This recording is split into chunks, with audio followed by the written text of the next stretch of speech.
All right, here we go with game two. Hey, we finally see an Akali. Let's see if we see a Static Shiv Akali. This is the one champion that we think this item is still okay on because she's got good AD scaling to start the game. It also helps her with her wave clear, which can be something that she has to use multiple Qs on later in the game. I don't expect it to show up, but it could. Hope it doesn't show up anywhere else. We already saw one and it looked awful. Static Shiv is just a dead item. See Akali into a Jace, which is a super explosive matchup. Love to see that. Also pairing Akali with Jarvan means that we could see some good plays, especially at level 6. Jarvan's level 5, right at that like 520 mark. We'll see if they fight for that. The 530 cannon wave is always going to be the one that you get level 6 on, unless you don't miss anything. If you miss 0 minions, and you're able to teleport back and you don't miss anything, then you will catch it on the wave before that.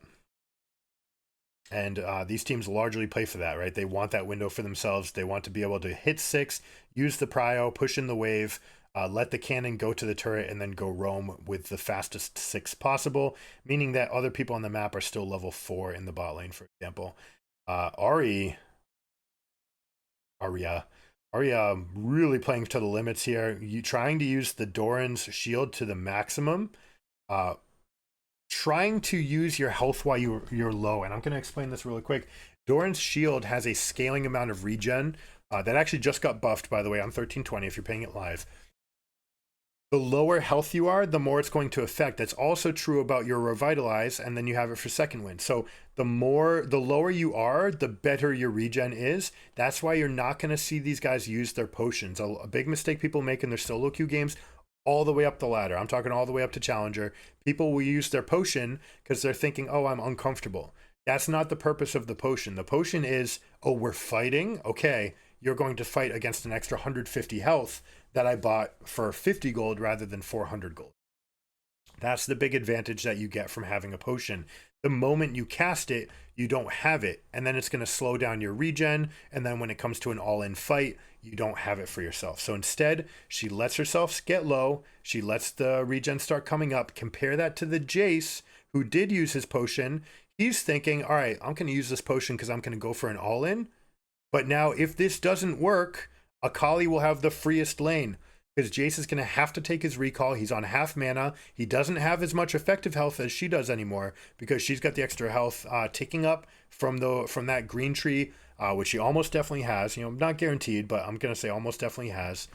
And then she can go from there. So now she can continue looking for harass trades, and Jace can't accept. Now, right here, she takes a turret shot, so that kind of washes things a little bit, but you can't accept this trade now because if you're Jace and you use all your mana to trade back, then you're left with nothing. And again, you don't actually have kill pressure. She'll be regenning all the way back up and you'll be stuck at low health using just your minimal Doran's Blade healing. So that's how that interaction's going off in mid lane. It will be interesting to see how that continues. It is nice to see that DFM, that Arya has that mastery at that level. Not everyone has that, even at the Worlds stage. Not everybody has even that element present.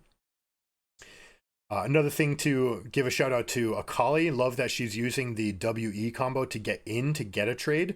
E2 is a huge portion of Akali's damage, but in the early game it's very difficult to line it up and hit it until you're using your R to use E2 as a hit confirm, or E1 as a hit confirm.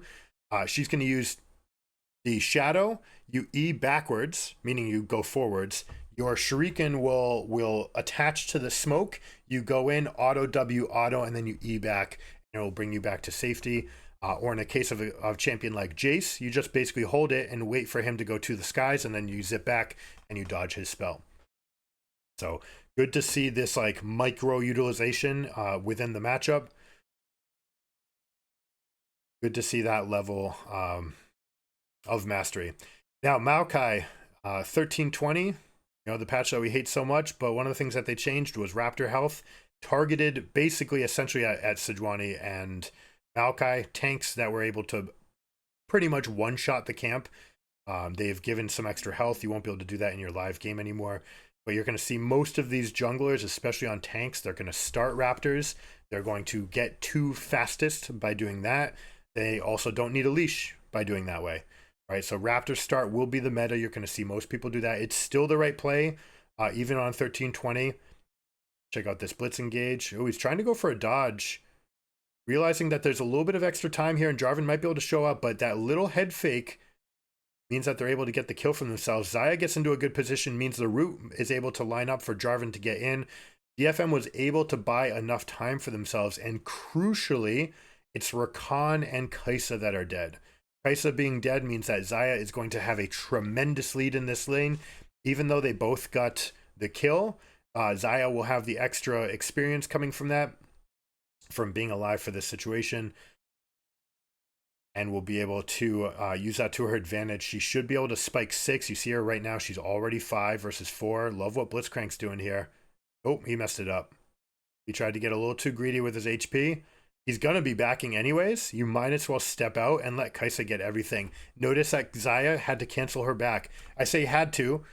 You choose to. You want to because you want to get the rest of this wave pushed in. You don't want to have Kai'Sa gain an advantage when you feel like you've won, but that's the duty of the support and the jungler, to realize that, hey, my carry needs to get back, they need to shop, I'm going to be the one that's going to go to make sure that this wave gets crashed in, I'm going to stay long enough to ensure that that happens, and then not get punished for it. Instead, you saw Blitz step in front of the turret, he holds the minion aggro outside of turret range, waits for his reinforcing wave to show up. Then he steps out. Kai'Sa's able to walk and pick up all 6 of the casters that are waiting for her, rather than have to lose anything. Xayah sticks around and continues the push. They're able to turn it into something else. Again, a good applause for DFM for proactive tempo. They take a bad situation, or what could have been turned into a bad situation, and turn it good. Xayah staying means that there could be a punishing effect, where Kai'Sa has shopped and Xayah hasn't. And you still have that. Like, look at this serrated Dirk. In fact, we almost have Umbral Glaive completed by Kai'Sa. If you're forced to stay in this lane configuration with serrated Dirk active, you will lose. So it is on you to get the team moving together, get some tempo for yourselves, get prio. You can turn that into Dragon, but again, that means that we're going to have a freeze in bot lane, and we're going to see Kai'Sa freezing this wave against the Xayah. And even though Xayah has had more access to resources, she's forced into this awkward recall timer because support and jungle went to Dragon rather than forcing the wave in, forcing it to crash back. Then you can go get Dragon, and AD carry can recall first, and they can come back out and collect everything. That's how you get everything on your marksman. Instead, they end up paying the max, where Xayah tried to get her recall in. Blitzcrank pulled the wave. You see that we have a completed Umbral Glaive. We've said it before, but if it's your first time in the channel, I see a couple new faces. Umbral Glaive plus another serrated item is going to be instant Q upgrade for Kai'Sa. Many of them are going to go for Duskblade. I think the mathematical best choice is actually Collector into Ginsu's Rageblade, but that can change comp to comp based on how much you're going to be auto attacking, right? If your plan is I ult in, I auto Q, and then I get out, then Duskblade is perfectly solid there. If it's going to be more front to back where you're going to be auto attacking a lot, then Collector into Rageblade is a tremendous amount of damage. And plus, by getting Rageblade, you have access where you can turn Zhonya's into your W upgrade from there. Or you can go Nashor's Tooth and get both upgrades. Nashor's Tooth having synergy with Rageblade, with the build that everyone's used to, which was Static Shiv, Rageblade, Nashor's Tooth. Oh, Akali gets that first Q. She's going to look for another aggressive trade. I love this usage right here. Goes up, realizes that she has a window to deal a little bit more damage. That being said, Jace is looking for a recall anyways. So any amount of resource that you use against a laner who's already going to recall, they're just going to consider that profit. They're like, okay, great. Akali spent 200 health to get there, but it does open the potential where it did cost Jace a little bit longer to get back. There was a window where he had to potentially reflect on what an all-in might look like, and go from there. Now we see another Rumble versus Hex Drinker lineup here. The Hex Drinker is going to be very good into this team. So good, in fact, that I expect Jarvan to, or maybe Rakan, but probably Jarvan to go for Abyssal Mask third. Maybe not. I don't know. Is there enough Kali is the only extra source of damage. No, never mind. They won't do it. It's just a Kali. It's not like having Renekton in top that benefits from it himself. But Maokai, Rumble, Kaisa, Blitzcrank, this is a significant amount of damage for themselves. They will be looking for that item. It'll be the singular item that you use to prevent Akali damage, and then you'll stack armor against the rest of the team. Now, 1k gold lead for CFO. We've kind of seen just individual level outplay. DFM did salvage a bad situation, but it's still, they kind of walked themselves into that bad situation. Would have preferred that that never came up for them, but we'll see how Xayah goes into this endgame. I'm also super excited to see this Akali get played. Engaging onto Blitz is always a double-edged sword. Got that shield, very hard to get this kill anyways. Ends up getting all the flashes because they're pulling out Jarvan, one of the strongest champions in the game at level 6. He's got big base damage on his Q, plus he's got armor shred, plus he has on hit, plus he has the attack speed. He's just a menace at this stage in the game.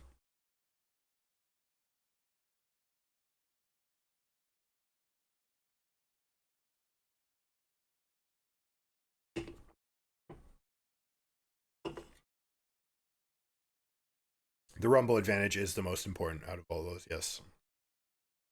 But Rumble, looking at this game, I'm actually, I love seeing, it's not very common, but we see these Swifties here from Rumble. This is going to allow you to basically always dodge Jarvan. Jarvan's no longer a threat in your lane as far as ganks, because you can just run away, plus your speed buff. Plus with Swifties, at this level, Aatrox should never hit you. And because he's never hitting you with sweet spots, it means that you're going to take advantaged trades over and over. Love seeing this. It looks like it's going to be an early Night Harvester. Sometimes we see Demonic, but usually that's into the Casantes of the world. I do think that Aatrox is a little bit scuffed. He will get played, but just not on the same level. We expect to see more Jax, Rumble, with a mix of Renekton. Kennen is one that we haven't seen enough yet, especially if we see Renektons get picked. Very happy to see Kennen as counter picks to that. Basically, we already saw one game where Kennen completely shut out the Renekton by the 5th level in the game.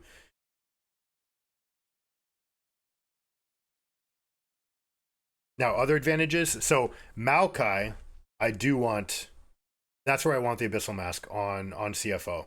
You want it on the Maokai, he's diving into the team, he's casting a W forward. You're going to get extra resistances, you're peeling resistances off of them.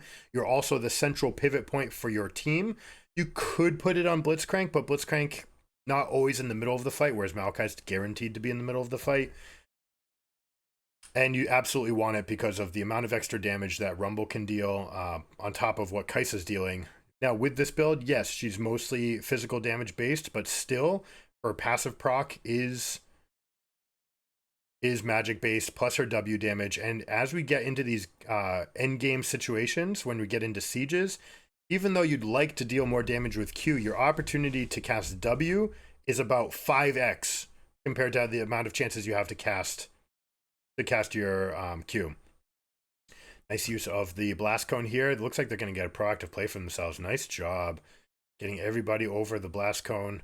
A little bit loose there from DFM, not checking all their boxes. How you doing, Kevin? Thanks for joining.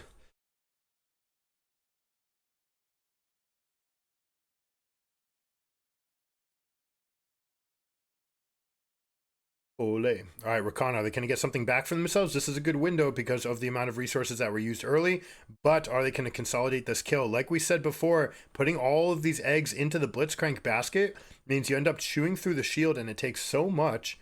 And we have the inverse of what we had last time, where you're trading your carry for a support. That's a huge win for CFO. This wave will get pushed in. This also means that Kai'Sa is going to have her completed mythic item now on 130 CS and 3. I do believe she's going to be able to finish this. I don't think she'll also have enough for the boots, but we'll see on that. Yeah, you know, Xayah, Rakan, you're strong here. Good job bundling him back up, but like still, all this damage is on Blitzcrank. He's like, okay, that's sweet. I got my knock up. That's good enough. Xayah did get a significant chunk here by flashing right on top of the Kai'Sa. This is what they do to maximize their damage. That moment when you're on that bush and you just see everyone flying out. You can also see that his camera was not panned there. Because if his camera's there, he can immediately EQ out. You can buffer your Q against the knockup from Blitzcrank and still get out of that situation, but it did not look like he was even ready for it. By Rakan tanking up that hit, using his shield and bone plating to make sure that nothing's ever touching his teammate. Actually, no, never mind. That was his Guardian proc. Guardian proc plus bone plating plus your passive shield. Not what you want. All right, Kai'Sa's on 2 completed items. Like we said, this is the most common build to be put here. Duskblade is extremely overpowered. So we're going to see lots and lots of Duskblade through this entire tournament. That get out of jail free card is just too strong. We see Blitzcrank, just a wonderful counter pick to Jarvan. Blow up the shields, make sure that when he's diving in, he doesn't have any continuation. It stops some of his mobility. Also, EQ always puts you in a predictable path, which means that you should be able to land your Q at this level on 0 ping.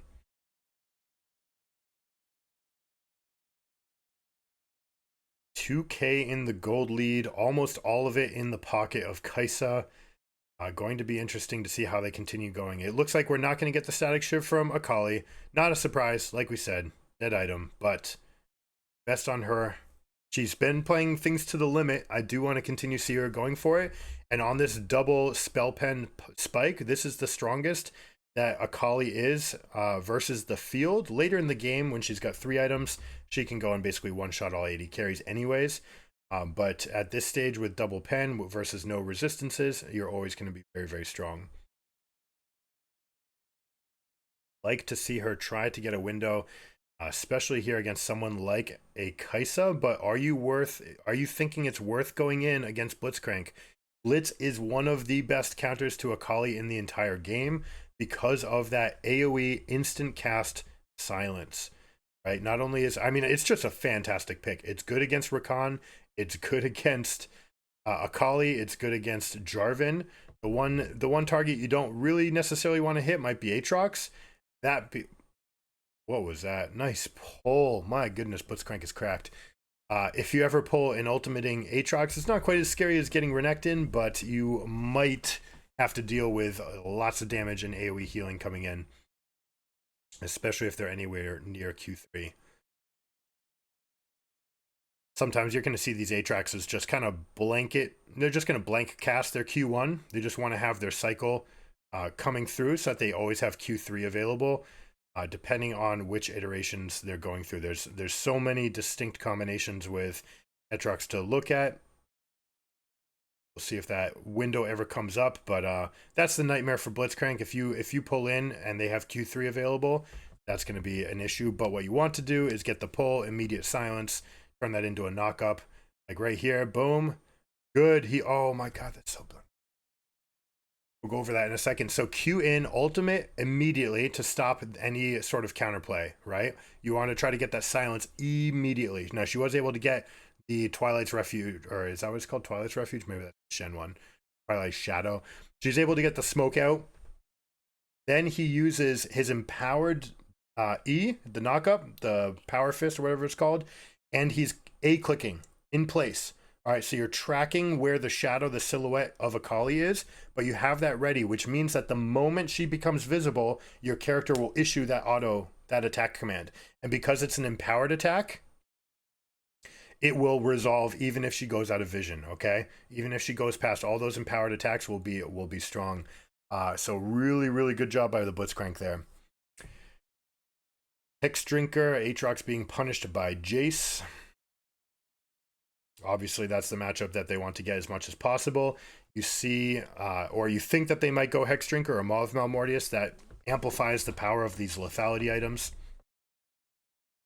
Jace not even on his Man Immune spike yet. But things are looking pretty good for CFO. So 20 minutes into the game, they've got two dragons for themselves, Baron spawning, and they've got a tremendous lead. So how are they going to do this? They're going to be looking to push up mid. They're going to ignore bot. In fact, they're willing to give that extra gold over to Akali even. Doesn't really matter because they want to create prio in mid. They want to create as much harass as possible in that lane. You see right here, that Jace, you see how he put that diagonal We spoke about that earlier. When you have it diagonal, you can continue fighting and you're constantly getting your speed boost. That's what allows it to be so strong. So CFO is going to push up mid. They're going to try to get Prio in this lane, and then they're going to use harass with their long range from Kai'Sa and from Jace, as well as the threat of Rumble laying down the red carpet. If you ever try to engage, they're going to try to put out a vision advantage for themselves, which will allow Blitz to be Blitz. And they have Maokai paired with it, which is a very nice combination with Blitzcrank, because you're just constantly littering the map with the saplings. All right, by putting all those saplings out on the map for yourself, it means that you constantly have chances at slowing your enemies, dealing extra chip damage, but more importantly, seeing them and allowing Blitzcrank to do exactly things like this. Jace, what are you doing up here? All right, that's a mistake. It gets punished. They are going to be able to go for this fight, but the problem is Aatrox and Akali are coming over, and they're missing Jace damage for this fight. This could flip the script for them if DFM can stall just long enough. They have a Rakan engage. Rakan should have just turned on his ultimate and let himself get hit. If he gets hit, that will auto charm, and there will be no counterplay. They'll be able to get that in right now. We'll see if he ends up going for the play with Akali and Aatrox looking to clean up the rest of the fight. Akali deals tons of damage in this position. Is it going to be enough? You see this position, the battle lines they're taking, moving in and out of vision. This control ward difference is a tremendous thing. It even did the ancillary benefit. All right, so dropping this control ward, massively important so that your team has a safety spot and they don't. What also happened in that fight, if you noticed, Kai'Sa used a click while kiting. That's a very common thing that professional players will do, which is click away, right click, left click, right? And right click for movement, left click to be an attack move command. Attack move will always attack the thing that's closest to you. And if there's a control ward in that bush, and you have actually clicked closer to the control ward than you did to the Akali, then you will hit the control ward. So a very slight thing that can happen, but you saw that one auto attack was almost enough for Akali to get the kill onto Kai'Sa. Would have liked to see Rakan respond to the Blitzcrank Q with just casting his R. He would have had access to Guardian. He would have come in with the Charm active, and then he could have maybe gone for the rest of the fight, or at least get all the cooldowns right off the bat. Instead, did not have access to his own dash to get the big knock up to follow up the fight. So yeah, you used it and you saved it, but at that moment, the play needs to be called off. Was exciting, but the moment you don't have the Rakan engage, that's got to be it. Blitzcrank is hitting every hook this game.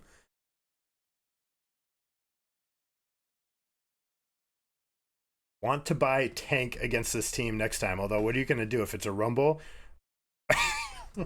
I love these observers. These observers turn off the screen, the vision, and immediately zoom in to where Blitzcrank is. The production level is very high. Well played.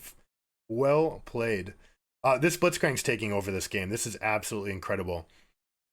Like I said, the combination of the vision from the saplings, the prio, the poking threat from Jace.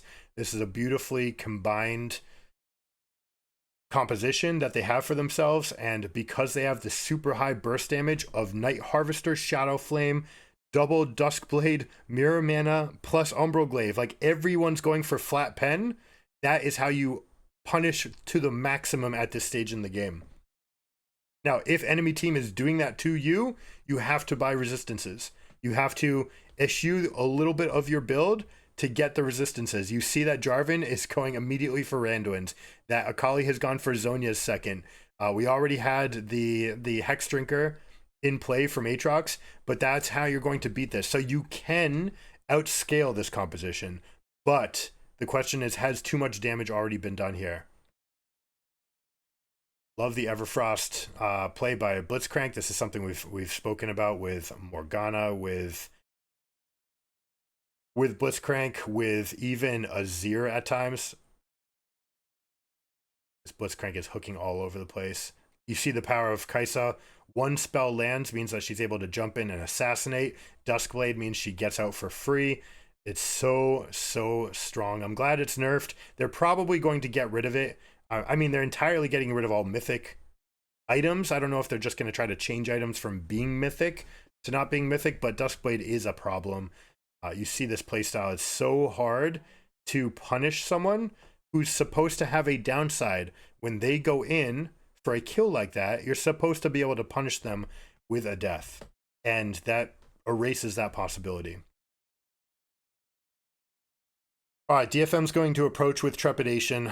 They're going to get this mid-wave up for themselves. You can expect CFO to shop here. The reason they're shopping, even though it felt like a moment where maybe you can engage, maybe you can go for dragon, you have to shop, okay? If we go back and look at the items before purchase, right? Look at what hasn't been bought yet. Compare this, 2.5 items, 2 items, 3 items, 3 items. Watch what happens once they hit the base.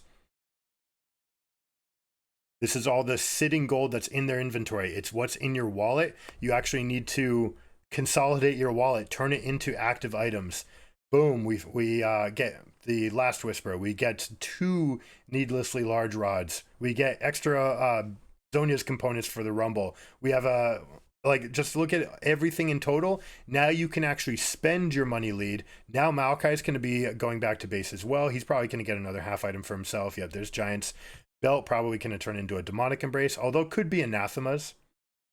You've built this much armor, you can stick anathema onto Akali, and then you can go and say, all right, Akali doesn't damage me. I've got armor against everybody else.